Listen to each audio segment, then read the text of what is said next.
Le Flash Info avec le centre de stockage de la Manche. Et on commence avec ce violent incendie survenu dans la nuit de mardi à mercredi à Valognes, dans le magasin de meubles Gimazan situé rue Henri Cornat.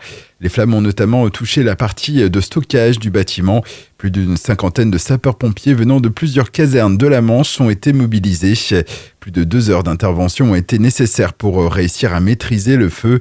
Les dégâts sont importants. 500 mètres carrés du magasin sont partis en fumée. L'entreprise emploie plus d'une vingtaine de salariés.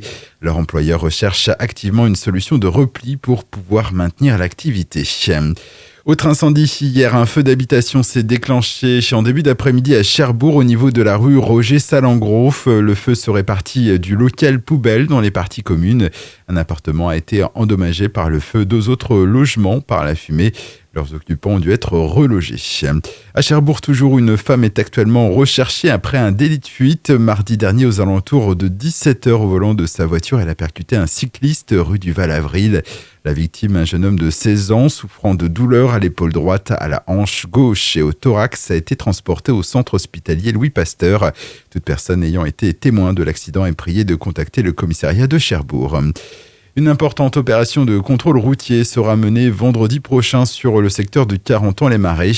En ligne de mire, la lutte contre les conduites addictives et excès de vitesse. Des contrôles sont prévus de 14h à 20h à de multiples endroits. Bonne nouvelle pour les habitants de la commune de Cauville. La brasserie du Bourgneuf a finalement trouvé un repreneur et devrait rouvrir ses portes au 1er novembre. Le commerce était fermé depuis mars. Et puis, 800 archers venus de toute la France sont attendus pour la Coupe de France de tir à l'arc en extérieur. C'est à Coutances à partir de demain et jusqu'à dimanche. En parallèle, durant les 3 jours, de nombreuses animations sont prévues. Sur le parc des sports, un village avec divers stands sera aussi installé. Le Flash Info vous a été présenté par Landra, centre de stockage de la Manche à Digguleville. Pour en savoir plus et visiter notre centre, 0810 120 172, coup d'un appel local.